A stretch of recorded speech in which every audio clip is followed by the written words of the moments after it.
ভেনেজুয়েলার প্রাক্তন president Nicolas মাদুরোর নাটকীয় গ্রেপ্তারের পর আমেরিকা এবং রাশিয়ার সম্পর্ক নিয়ে নতুন করে জল্পনা শুরু হয়েছে। দিকে দিকে প্রশ্ন উঠছে, ভবিষ্যতে কি ভেনেজুয়েলার প্রেসিডেন্ট নিকোলাস মাদুরোর মতোই পরিণতি হবে রুশ প্রেসিডেন্ট ভ্লাদিমির পুতিনের? তাকেও কি বন্দী করা হতে পারে, এমন ইঙ্গিত দিয়েছে ইউক্রেনের প্রেসিডেন্ট জেলেনস্কি। আর এদিকে ইউক্রেন প্রেসিডেন্টের এমন দাবি ঘিরে আন্তর্জাতিক মহলে শোরগোল পড়ে গিয়েছে। আর এই প্রসঙ্গে ট্রাম্পের অবস্থান নিয়ে রহস্য দানা বেঁধেছে। তাহলে কি এবার রাশিয়ার পালা? তবে এই প্রসঙ্গে নিজের অবস্থান স্পষ্ট করেছেন প্রেসিডেন্ট ট্রাম্প। ইউক্রেনের প্রেসিডেন্ট ভলোদিমির জেলেনস্কির ইঙ্গিতের সঙ্গে দ্বিমত পোষণ করেছেন ট্রাম্প। জানিয়েছেন, পুতিনকে গ্রেপ্তারের মতো কোনো অভিযানের এখনই কোনো প্রয়োজন নেই, তবে তিনি রুশ প্রেসিডেন্টের আচরণে বেজায় হতাশ। 2022 সাল থেকে রাশিয়া এবং ইউক্রেনের দুই রাষ্ট্রের মধ্যে টানা যুদ্ধ জারি করা হয়েছে, আর এদিকে থামার কোনো নামগন্ধই পাওয়া যাচ্ছে না। বিভিন্নভাবে আলোচনা সত্ত্বেও এই যুদ্ধের কোনো সমাধান মেলেনি। রাশিয়া এবং ইউক্রেনের মধ্যে যুদ্ধ থামানোর বিষয়ে মধ্যস্থতা করেছেন ট্রাম্প, কিন্তু কোনো নিষ্পত্তি হয়নি।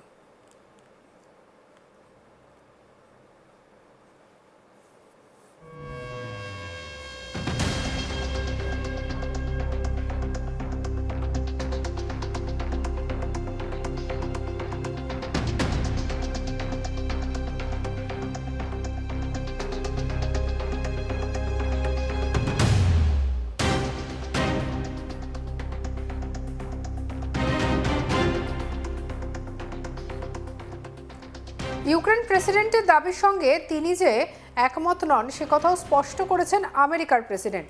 তবে তিনি যে পুতিনের কাছে অত্যন্ত অসন্তুষ্ট সেই ইঙ্গিতও দিয়েছেন ট্রাম্প। তিনি বলেন, আমি মনে করি না এরকম কোনো পদক্ষেপের প্রয়োজন আছে। আমাদের মধ্যে একটা ভালো সম্পর্ক রয়েছে, তবে আমি খুব আশাহত। 8টি যুদ্ধের সমাধান করেছি, ভেবেছিলাম রাশিয়া ইউক্রেনকে থামিয়ে দেব, কিন্তু আক্ষেপ তা এখনও থামাতে পারেনি। দুদেশের যুদ্ধে প্রচুর মানুষের মৃত্যু হয়েছে, 31,000 মানুষ মারা গিয়েছে। তাদের মধ্যে বেশিরভাগ রুশ সেনা। রাশিয়ার অর্থনৈতিক অবস্থাও ভালো নয়। আশা করি খুব শীঘ্রই এই যুদ্ধের সমাধান হবে। কি বলছেন ডোনাল্ড ট্রাম্প, শুনবো।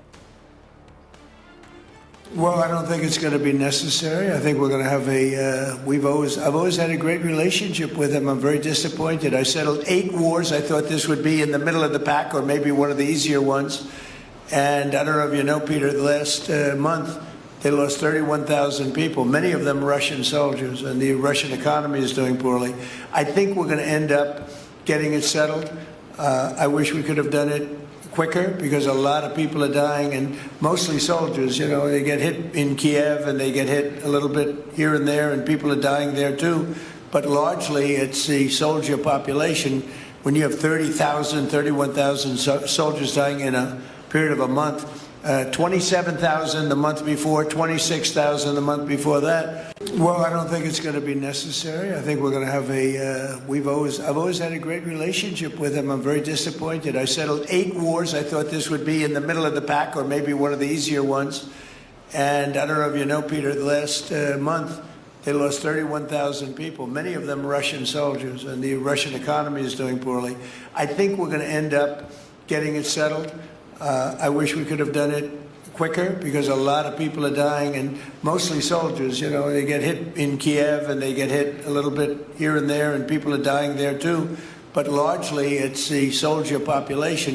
When you have 30,000, 31,000 soldiers dying in a period of a month, 27,000 the month before, 26,000 the month before that. আমি মনে করি না এরকম কোনো পদক্ষেপের প্রয়োজন আছে, এমনটাই জানালেন তিনি। আর অন্যদিকে মাদুরো কাণ্ড নিয়ে মন্তব্য করতে গিয়ে জেলেনস্কি বলেন, স্বৈরাচারী শাসকের সঙ্গে এভাবে আচরণ করা উচিত। এরপর কি ঠিক করতে হবে আমেরিকা তা ভালোই জানে। কি বলেছেন ভলোদিমির জেলেনস্কি, শুনবো। Про Венесуелу? Ну, як тут відреагувати? Ну, що я можу сказати? Якщо можна, так, з диктаторами, ось так, то Сполучені Штати Америки знають, що їм робити далі. Про Венесуелу? Ну, як тут відреагувати? Ну, що я можу сказати? Якщо можна, так, з диктаторами, ось так, то Сполучені Штати Америки знають, що їм робити далі. এই মন্তব্যের প্রেক্ষিতে সাংবাদিকরা ট্রাম্পকে প্রশ্ন করেন, পুতিনকে গ্রেপ্তারের জন্য কি এমন কোনো অভিযানের নির্দেশ দেবেন? উত্তরে ট্রাম্প বলেন, আমি মনে করি না এর প্রয়োজন হবে। রাতের অন্ধকারে ভেনেজুয়েলার প্রেসিডেন্ট নিকোলাস মাদুরোকে সস্ত্রীক বাড়ি থেকে তুলে নিয়ে গিয়েছে আমেরিকার স্পেশাল ডেল্টা ফোর্স। নিউ ইয়র্কের আদালতে মাদক পাচার ষড়যন্ত্র, অস্ত্র রাখা সহ একাধিক অভিযোগে ভেনেজুয়েলার প্রেসিডেন্ট মাদুরো এবং তার স্ত্রী সিলিয়াকে তুলে নিয়ে যাওয়া হয়েছে এবং তাদের বিরুদ্ধে মামলা শুরু করা হবে এমনটাই জানানো হয়েছে। তবে এই কাজ করে ইতিমধ্যে এই বিশ্বজুড়ে প্রবল সমালোচনার মুখে পড়েছেন আমেরিকার প্রেসিডেন্ট ডোনাল্ড ট্রাম্প। এর মধ্যে ভারতীয় পণ্যের ওপর ফের শুল্ক চাপানোর হুঁশিয়ারি দিয়ে রাখলেন ট্রাম্প।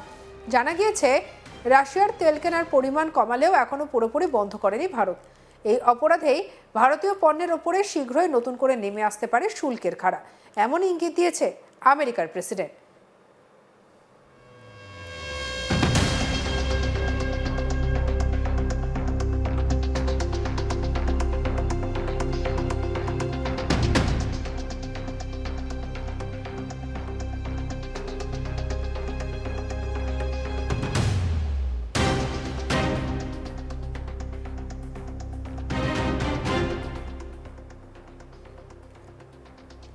বিশেষ বিমানে এয়ারফোর্স ওয়ানে সাংবাদিক বৈঠকে ট্রাম্প জানান, মূলত তারা আমাকে খুশি করতে চায়। প্রধানমন্ত্রী মোদি একজন খুব ভালো মানুষ, তিনি একজন ভালো লোক। তিনি জানেন আমি খুশি নই, আমাকে খুশি করাটা খুবই গুরুত্বপূর্ণ। আমরা তাদের ওপর চাপানো শুল্ক শীঘ্রই বৃদ্ধি করতে পারি। ট্রাম্পের এই নতুন হুঁশিয়ারির পরেই শুরু হয়েছে জোর জল্পনা। কি বলেছেন ট্রাম্প, শুনবো। Well, I don't think it's going to be necessary. I think we're going to have I've always had a great relationship with him. I'm very disappointed. I settled 8 wars. I thought this would be in the middle of the pack or maybe one of the easier ones. And I don't know if you know, Peter, the last month they lost 31,000 people, many of them Russian soldiers, and the Russian economy is doing poorly. I think we're going to end up getting it settled. I wish we could have done it quicker because a lot of people are dying, and mostly soldiers. You know, they get hit in Kiev and they get hit a little bit here and there, and people are dying there too. But largely it's the soldier population. When you have 30,000, 31,000 soldiers dying in a period of a month, 27,000 the month before, 26,000 the month before that.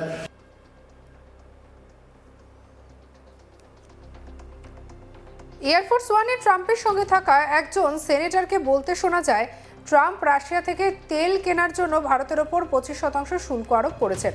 আমি প্রায় 1 মাস আগে ভারতীয় রাষ্ট্রদূতের বাড়িতে ছিলাম এবং তিনি শুধু এই বিষয়ে কথা বলতে চাইছিলেন যে তারা কিভাবে কম রাশিয়ান তেল কিনেছে। সঙ্গে রাখুন আজ তাক বাংলাকে, সাবস্ক্রাইব করতে ভুলবেন না।